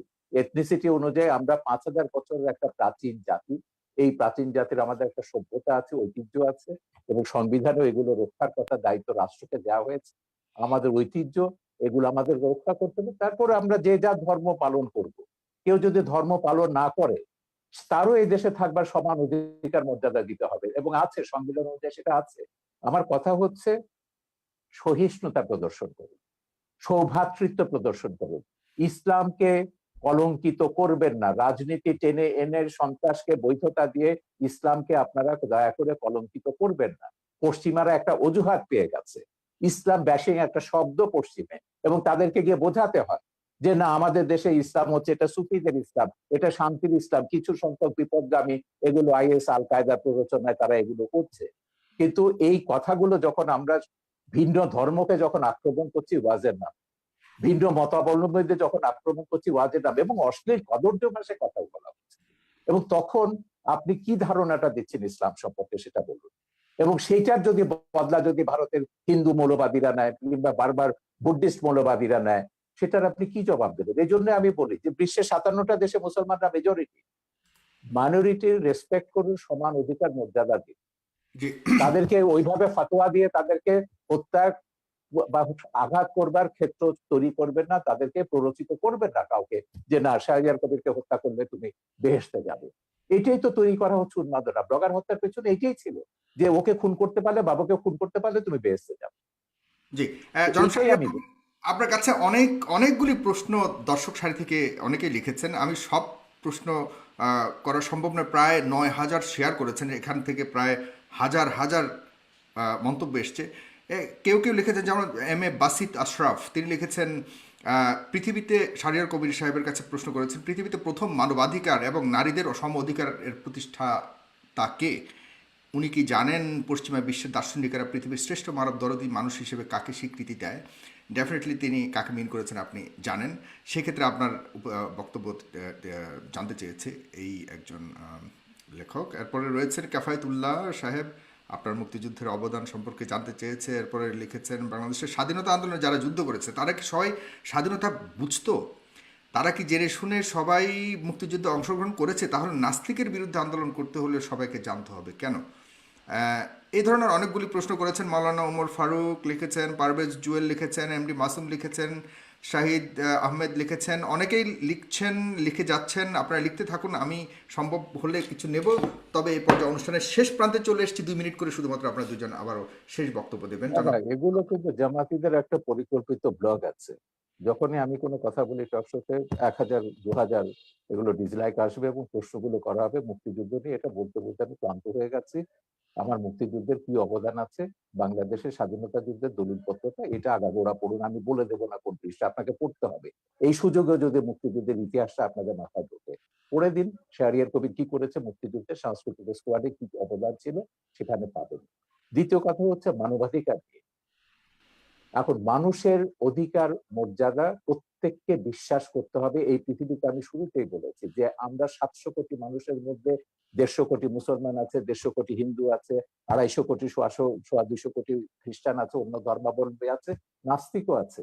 আমাদেরকে এই পৃথিবীটাকে বাসযোগ্য করতে হবে, এখানে বাঁচতে হবে সমান অধিকার মর্যাদাকে রেসপেক্ট করে। আমি শুধু এইটাই বলছি, আল্লাহ মানুষ সৃষ্টি করেছেন, আল্লাহ শুধু মুসলমান সৃষ্টি করেন। এইটুকু অন্তত শ্রদ্ধাবোধটা শাহরিয়ার স্রষ্টার কবির, উপর আপনার রাখুন। কোনো ডিরেক্ট কোনো প্রশ্ন রয়েছে কিনা একদম সম্পূর্ণভাবে, যেটা আপনি জানেন যে ডক্টর না না, আমার কোনো প্রশ্ন নেই, আমি তো পরিষ্কার আছি, আমার অবস্থান সম্পর্কে আমি তো পরিষ্কার আছি। যারা বিভ্রান্ত তাদেরকে বলবো যে মানুষকে মানুষ হিসেবে মর্যাদা দিতে শিখুন। আল্লাহ বিচার করবেন কেয়ামতের পরে, কে দোজখে যাবে, কে বেহেশতে যাবে, কে কত পাপ করেছে, গুনাহ করেছে দুনিয়াতে, সেটাকে দুনিয়াতে আপনাকে এই যে জাগতিক শাস্তি যেটা হচ্ছে ব্লাসফেমির যে কনসেপ্ট, এটা ইসলামের কনসেপ্ট না। কোরআনে কোথাও ব্লাসফেমির জাগতিক শাস্তির বিধান নেই। আল্লাহ নিজে শাস্তি দেবেন তাদেরকে, ব্লাসফেমাসকে। এখন সেইটাকে আপনি ইহুদি খ্রিস্টান আইনের দিক থেকে এখানে ইমপ্লিমেন্ট করছেন, আল্লাহর অধিকার আপনি নিজের হাতে তুলে দিচ্ছেন। আমার কথা হচ্ছে বাংলাদেশে তো অন্য ধর্মের মানুষ আছে, 57টা দেশে মুসলমানরা মেজরিটি। এখন আমি যদি এখানে মেজরিটি রুল চাপাই, অন্যান্য দেশগুলোতে যখন তারা তাদের মেজরিটি রুল চাপাবে, সেই সব দেশের মুসলমানদের নির্যাতনের দায়িত্ব, ভারত বলুন, শ্রীলঙ্কা বলুন, কিংবা মায়ানমারের মুসলমানদের নির্যাতনের দায়িত্ব কিন্তু আমাদের মোল্লাদেরকে নিতে হবে। তারা যখন হিন্দুদের উপর, বৌদ্ধদের উপর নির্যাতন করবেন, রামুর মতো ঘটনা ঘটাবেন, নাসিরনগরের মতো ঘটনা ঘটাবেন, বা 2001 সালে নির্বাচনের সময়কার মতো ঘটনা ঘটাবেন। তো সেইটাই আমরা বলছি, আমাদের এখানে সব ধর্মের মানুষ সমান অধিকার মর্যাদা নিয়ে বাস করবে। সব ধর্মের মানুষ মুক্তিযুদ্ধে অংশ নিয়েছে। মুক্তিযুদ্ধে আমাদের কি স্লোগান ছিল, মুজিবনগর সরকারের পোস্টার দেখুন, বক্তৃতা দেখুন, নীতি নির্ধারকরা কি বলেছে, পরিষ্কার হয়ে গেছে। যুদ্ধের ভেতর দিয়ে আমাদেরকে ভাস্কর্য নিয়ে আপনার কাছ থেকে জাস্ট 1 সেকেন্ড, 5 সেকেন্ড ভাস্কর্য নিয়ে আপনার বক্তব্য শুনতে চাই, যেটা অতি সম্প্রতি অনেক আলোচিত হয়েছে। ভাস্কর্য দেখুন, যখন আমি মিশরে ছিল, মুসলিম ব্রাদারহুড যখন এটা নিয়ে একটা বিতর্ক, সালাফিরা বিতর্ক তুলেছিল, স্ফিংস থাকতে পারবে না। স্ফিংস এটা পৌত্তলিকতা এবং ভাস্কর্য এটা। সেখানে একটা সুভেনির বিক্রি করতে, একজন সুভেনির বিক্রি এবং বেশ লম্বা দাড়িওয়ালা, চোপ্পা পরা, এই সাথে হুজুর টাইপের। আমি সুভেনি কিনতে বললাম, আমি তুমি ওহাবিরা সালাফিরা ওহাবি না, সালাফিরা সেখানে বলছে যে কি এটা তো হারাম ইসে। বলে দেখো, এটা হচ্ছে আমাদের সংস্কৃতি। ধর্ম আর সংস্কৃতি এক জিনিস না। সংস্কৃতিটা হচ্ছে খ্রিস্টান মুসলমান নির্বিশেষে, এটা সবগুলো আমাদের সংস্কৃতির অন্তর্গত। সালাফিরা দাবি করেছিল, মুসলিম ব্রাদারহুড তখন ক্ষমতায় ছিল, তারা সেটা ভাঙেনি। তিনি যে বলছেন যেসব দেশ খেলাফতের দিকে যাচ্ছে, বিশেষ করে তুরস্কের কথা তিনি উল্লেখ করলেন, হ্যাঁ তুরস্ক খেলাফতের কথা বলছে, একটা ভাস্কর্য ভেঙেছে, উল্টো তারা নাকি এখন বঙ্গবন্ধুর ভাস্কর্য বসাবে আঙ্কারাতে। এই হচ্ছে ইসলাম, যেটা এরদোয়ান তুরস্কে করছে। তুরস্কে আমি হযরত জালালউদ্দিন রুমির বিশাল ভাস্কর্য দেখেছি, অন্যান্য ইসলামিক সুফিদের ভাস্কর্য দেখেছি, ইরানে আমি সুফিদের ভাস্কর্য দেখেছি। তো ভাস্কর্যের সঙ্গে ইসলামের বিরোধ আছে, যেটা বলেন এটা সম্পূর্ণ রাজনৈতিক পক্ষপাতী। ভাস্কর্য সভ্যতার অংশ, ইতিহাসের অংশ, ইতিহাসের মহানায়ক সেটা ইসলামিক স্কলার আছেন, অন্যান্য আছেন, স্কলাররা আছেন। মিশরে যান, ইসলামিক স্কলার কেন, বুদ্ধিজীবীদের দেখবেন, সঙ্গীতকারদের দেখবেন। উম্মে কুলসুম বিশাল আরব বিশ্বের সবচেয়ে পপুলার গায়িকা, তার ভাস্কর্য ভাগাভাগি চলছে, এটা কি আপনি মনে করেন যে রাজনৈতিক কোনো ঘৃণিত? এটা পুরো রাজনীতি, এর সঙ্গে ইসলামের কোনো সম্পর্ক নেই, একদম রাজনীতি। ইসলামিক মোল্লা ওমর যেটা আফগানিস্তানে করেছে, সেই কাজটাই তারা এখানে রিপিট করছে। মোল্লা ওমর এখানে কারা বলতে কারা করছে বর্তমানে বাংলাদেশে, যে আপনি ভাস্কর্য ভাঙার পেছনে কাদেরকে দায়ী? তারা তো ঘোষণা দিয়ে করছে, খেলাফত, হেফাজত, যারা ইসলামী শাসনতান্ত্রিক আন্দোলন বা তাদেরকে যারা সাপোর্ট করে, যাদের পেছনে জামাত বিএনপি রয়েছে, যাদের পেছনে আওয়ামী লীগের নেতাদেরকে গ্রেফতার করা হয়েছে। আরে ওটা বাঘা যতীনেরটা তো কাগজে বেরিয়েছে, এটা স্কুল কমিটি নিয়ে তাদের মধ্যে দ্বন্দ্ব, এটার সঙ্গে ভাস্কর্য ভাঙার কোনো সম্পর্ক। ওকে, ভাস্কর্য নিয়ে 2013 সাল থেকে বঙ্গবন্ধু এখানে উপলক্ষ, বঙ্গবন্ধুর গায়ে হাত দিয়েছে বলে আওয়ামী লীগের টনক নড়েছে কেন? হেফাজতে 13 দফায় ভাস্কর্য ভাঙার কথা নেই? জামাত ইসলামী আগে ভাস্কর্য ভাঙার কথা বলেনি?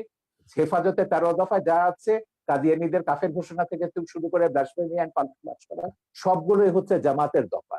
এখন এগুলোকে তিনি যতই পার্থক্য করুন না কেন, জামাতের সঙ্গে আমাদের পার্থক্য আছে, তিনি কিন্তু কাদিয়ানীদের কাফের ব্যাপারে জামাতের সঙ্গে একমত, ব্লাসফেমি আইন চালুর ব্যাপারে তিনি জামাতের সঙ্গে একমত, ভাস্কর্য ভাঙার ব্যাপারও আশা করি তিনি নিশ্চয়ই একমত হবেন ওদের সঙ্গে।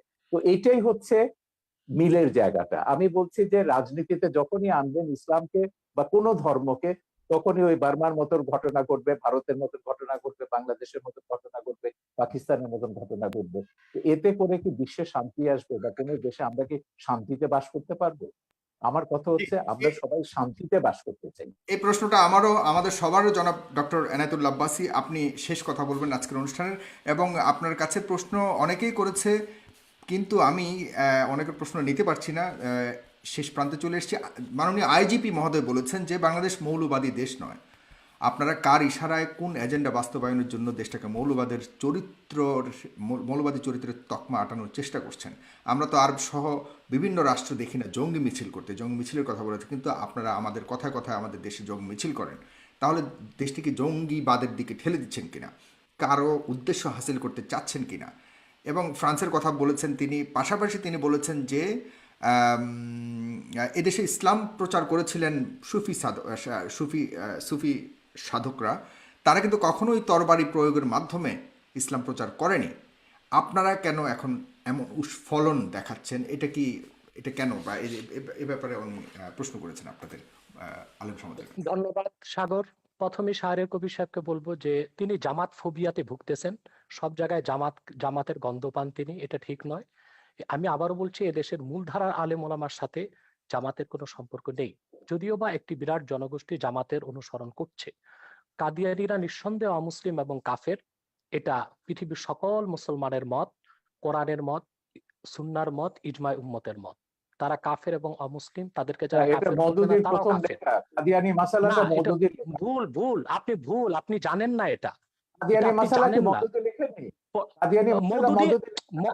আমি বলছি, প্রথম কাদিয়ানীদের বিরুদ্ধে আন্দোলনের ডাক দিয়েছেন আল্লামা ইউসুফ বিন নুরি রহমতুল্লাহ, করাচি ইউসুফ বিন নূর মাদ্রাসার যিনি মুহতামিম ছিলেন। আন্দোলনে পুরোধা নেতৃত্ব দিয়েছেন আমার ওস্তাদ মোহতারাম আল্লামা তাকি উসমানী এবং মুফতি শফি রহমতুল্লাহ। সাথে আন্দোলনে যোগ দিয়েছিল আবুল আলা মওদুদি এবং তার লোকজন। বরং পাকিস্তানের সকল ঘরানার মুসলিমরাই কাদিয়ানী বিরোধী আন্দোলনে অংশগ্রহণ করেছিল। দ্বিতীয় যে এবং ওই কথাটি মামলায় কিন্তু আমি মওদুদির মৃত্যুদণ্ড হয়েছিল, আর কারণ না, মওদুদির মৃত্যুদণ্ড হয়েছিল ওই মামলাতে, যেটা সৌদি সেটা বাদশার অনুরোধে প্রত্যাহার করা। সেটা সেটা সেটা মৃত্যুদণ্ড কার হলো, সেটা হয়তোবা পাকিস্তান সরকারের রাজনৈতিক কোন প্রতিহিংসা ছিল মওদুদির উপর, সেজন্য মওদুদিকে মামলা দেবার চেষ্টা করেছে। আর যেহেতু অন্যান্য নেতৃবৃন্দ রাজনীতিতে জড়িত ছিলেন না, তাদেরকে মামলা দেবার সুযোগ হয়নি, এটা একটি কারণ হতে পারে। দ্বিতীয় যে বিষয়টি বললেন, ব্লগারদের বিষয়, ব্লগারদেরকে কারা হত্যা করেছে তাদেরকে আপনারা দায়ী করলেন, কিন্তু ব্লগারদেরকে বাক স্বাধীনতার দোহাই দিয়ে, মুক্ত চিন্তা লালন করার দোহাই দিয়ে ইসলাম এবং ইসলামের মূলনীতির বিরুদ্ধে অকথ্য ভাষায় গালিগালাজ বিষোদগার তারা যে করলো, তখন রাষ্ট্রীয়ভাবে তাদেরকে কেন বাধা দেওয়া হয়নি? যদি তাদেরকে রাষ্ট্রীয়ভাবে বাধা দেওয়া হতো, ধর্মনিরপেক্ষতার যদি একটি সংজ্ঞা এটাও হয় সকল ধর্মের অধিকার রক্ষা করা, তাহলে আপনি ইসলামের অধিকার রক্ষা করবেন না? এটা কেমন ধর্মনিরপেক্ষতা? আপনার তো উচিত ছিল 57 ধারায় সব ব্লগারদেরকে গ্রেফতার করা হয়েছে। আপনার ব্লগারদেরকে হত্যার আগে কাউকে গ্রেফতার করা হয় নাই। যখন সরকার দেখেছে একটি ব্লগার বাংলাদেশে আর বেঁচে থাকবে না, তখন ব্লগারদের নিরাপত্তার জন্য তাদেরকে গ্রেফতার করা হয়েছে।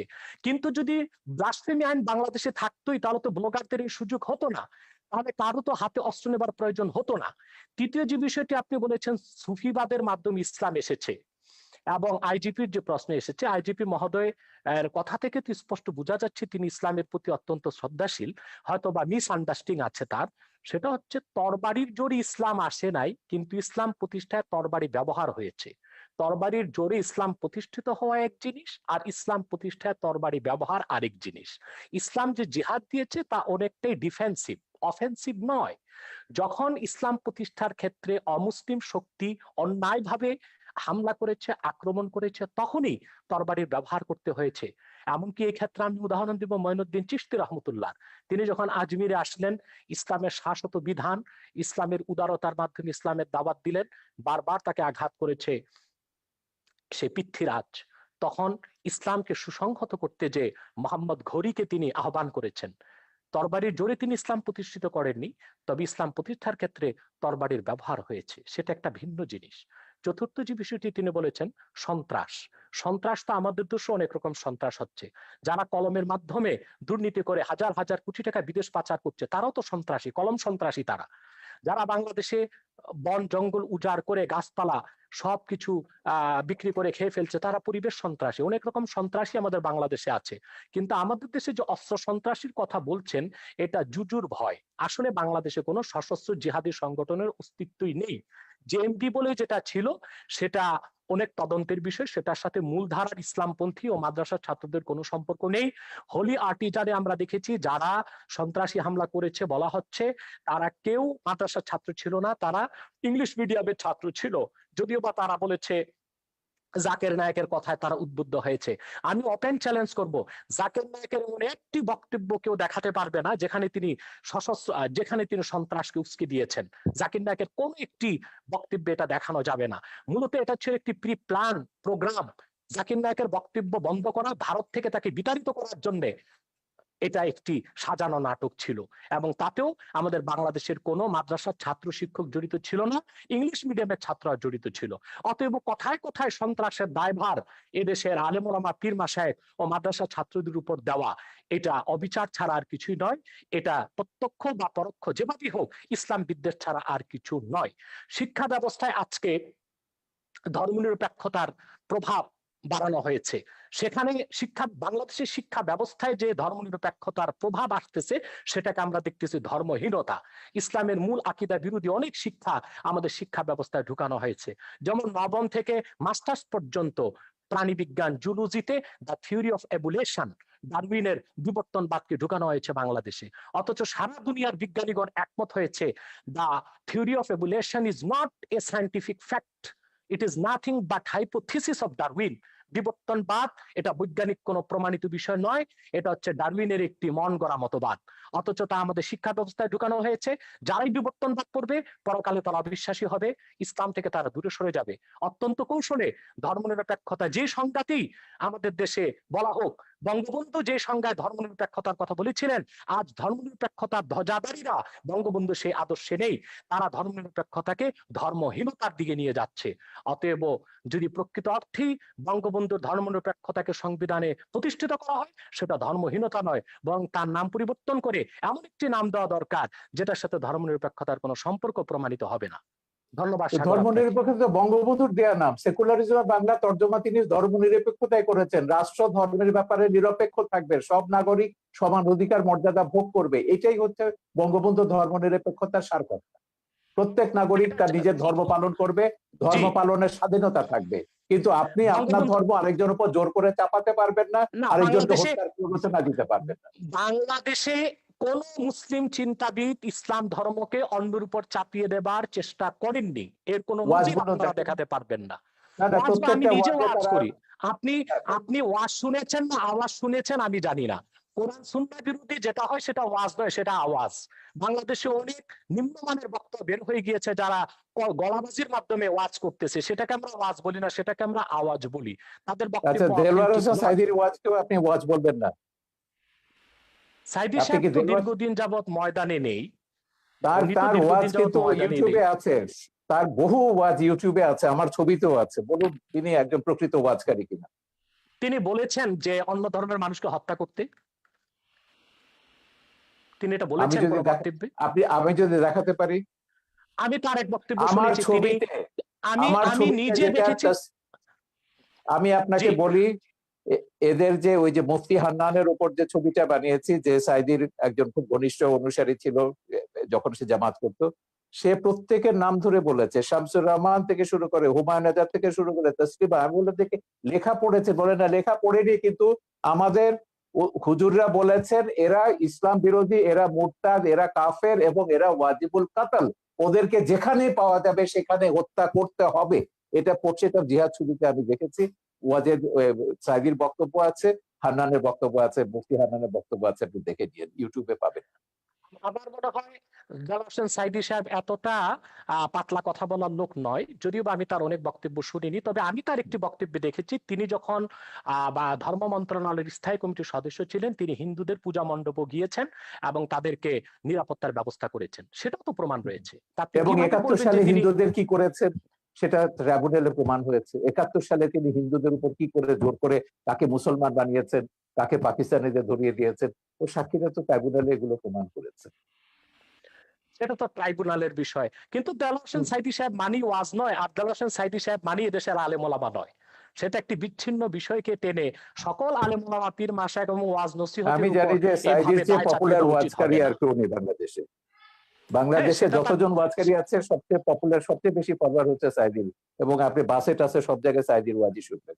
তো যাই হোক, তাতে আমার তো কথা আপনি হচ্ছে তাতে তো আপনি প্রমাণ আমার কথা করছেন হচ্ছে তিনি আব্বাসী সাহেব, জনপ্রিয়, তিনি এদেশের আব্বাসী মানুষের মন সাহেব, জয় করতে পেরেছিলেন। ঠিক আছে আব্বাসী সাহেব, আমার কথা হচ্ছে, আপনি আগেও বলেছেন আমরা ইসলাম বা কোনো ধর্মের বিরুদ্ধে নয়, আপনি শান্তিপূর্ণভাবে ওয়াজ করুন, ইসলামে আহ্বান করুন, কিন্তু সন্ত্রাস, হানাহানি, একে মারো, ওকে ধরো, ওকে জবাই করো, এগুলো, এই হুমকি, রাষ্ট্রকে ইসে করতে হবে, এটা করতে হবে, জেহাদ করতে হবে, এই জেহাদ মানে তো এই যে উগ্রতা, এবং এই উগ্রতার কারণে আপনি কিন্তু ওই যে ইরাকের কথা বলেছেন, আপনি কোথায় ছিলেন আমি জানি না, ইরাকে যখন রাত্রেবেলায় আমেরিকা আক্রমণ করলো, আমরা পরের দিন বিশাল মিছিল বার করেছিলাম ইরাকে আমেরিকার হামলার বিরুদ্ধে। এখন ইরাকে কি করেছে? ইরাকে তো একটা সেকুলার ইস্যু ছিল, ইরাক ছিল সাদ্দাম হোসেনের, এবং সেই সেকুলার ইস্যুর পরে করতো কি হলো, সেজন্য ইরাকে, মিছিল করেছেন। ইরাক, হ্যাঁ ইরাক তারপর তো একটা ইসলামিক রাষ্ট্রে পরিণত হলো, এখন তারা জেহাদ করছে। যাই হোক, আমরা আমেরিকার যত জায়গাতে জেহাদিদের, এই যে তালেবান, আল কায়দা, এটা আমার ছবিতেই আছে, আমেরিকা কি করে এদেরকে তৈরি করেছে, জেহাদকে, পলিটিক্যাল ইসলামকে কিভাবে আমেরিকা মদদ দিচ্ছে, এটা আমার ছবিতেই আছে। সোভিয়েত ইউনিয়নকে ধ্বংস করবার জন্য আমেরিকা পলিটিক্যাল ইসলামকে সবুজ বলয় তৈরি করেছে লাল বলয়ের পাশে।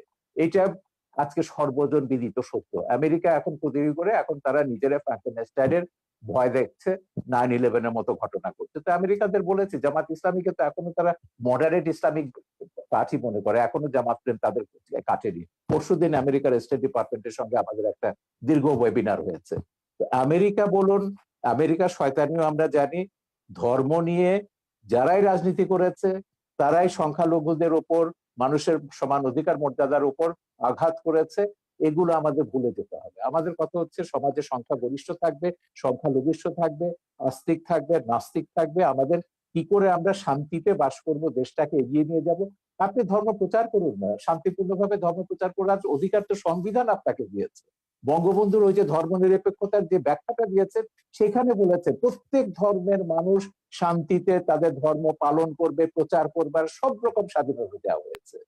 কেন একটা ধর্ম আপনাকে জোর করে অন্যের উপর চাপিয়ে দিতে হবে?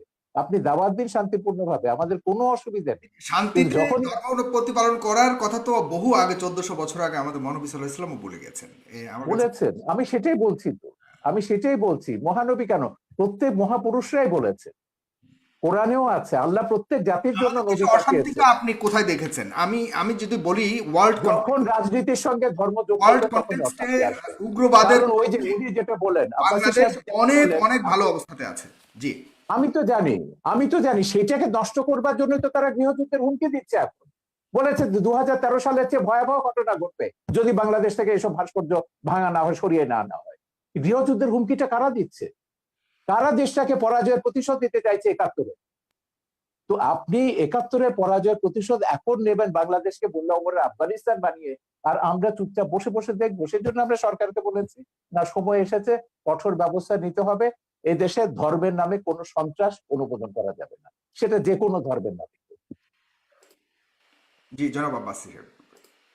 জি, জনাব সাগর সাহেব, উনি যে কথা বলেছেন যে আসলে ওনারা যে ধর্মনিরপেক্ষ এবং অসাম্প্রদায়িক রাষ্ট্র চান, পৃথিবীর পৃথিবীর কোন রাষ্ট্রে সেই কল্পিত ধর্মনিরপেক্ষ রাষ্ট্র বাস্তবে নেই, অসাম্প্রদায়িক রাষ্ট্র নেই।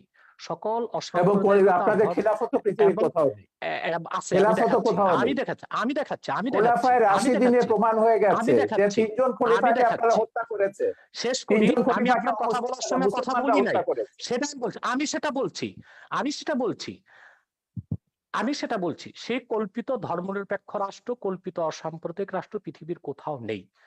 যদি ধর্মনিরপেক্ষতা অর্থ এটাই হয় সকল ধর্মের অধিকার রক্ষা, তো বাংলাদেশে ব্লগাররা যখন তখন ইসলাম বিরোধিতা করে, সেটা ইসলামের অধিকারকে ক্ষুণ্ণ করা হয়, তখন ধর্মনিরপেক্ষতা কোথায় থাকে? ব্লগাররা বাক স্বাধীনতার নামে আল্লাহ রসুল মোহাম্মদ সাল্লাহ আলি সাল্লামের আরশচুম্বী মর্যাদার বিরুদ্ধে বক্তব্য দেয়, তখন ধর্মনিরপেক্ষতার কনসেপ্ট কোথায় থাকে? অতএব ধর্মনিরপেক্ষতা যারা বাংলাদেশে করতে চায় তাদের উদ্দেশ্য হচ্ছে ইসলামকে ঠেকানো, এছাড়া আর কিছুই নয়। দ্বিতীয়, তিনি খেলাফত রাষ্ট্রের কথা বলেছেন। খেলাফতের কথা, খেলাফত হচ্ছে কি? খেলাফত হচ্ছে তানফিজু আহকামিল্লাহি আজ্জা ওয়া জাল্লা, ভূপৃষ্ঠে আল্লাহর বিধানকে প্রতিষ্ঠিত করা। আমি বলবো, যদিও আরবে রাজতন্ত্র প্রচলিত আছে, কিন্তু তা সম্পূর্ণ খেলাফত ভিত্তিক চলছে দেশ। সেখানে বেনামাজিকে 25 বেত্রাঘাত করা হচ্ছে, সেখানে যারা চুরি করছে তাদের হস্তকর্তন হচ্ছে, যারা জেনা করছে তাদেরকে সাঙ্গে সার করছে। এটা খেলাফত। যদিও নামে তা মুলুকিয়াত বা রাজতন্ত্র, যদিও সেটা রাজতন্ত্র, কিন্তু সেখানে খেলাফত আছে এবং খেলাফতের সব সুযোগ সুবিধা আরবের লোকজন গ্রহণ করছে। এবং আমরা দেখতে পাচ্ছি, সেখানে আমরা দেখতে পাচ্ছি দাম্মামে, জেদ্দাতে প্রচুর মুসলিম খ্রিস্টান আছে, তাদেরকে আলাদা জায়গায় তাদের ধর্মকর্ম পালনেরও ব্যবস্থা দেওয়া হয়েছে। একটি খেলাফত রাষ্ট্রের সমস্ত সুযোগ সুবিধা প্রতিষ্ঠিত আছে আমরা দেখতে পাচ্ছি আরবে। অতএব দ্বিতীয় আরেকটি বিষয়, খেলাফতের অনেকগুলো ধারা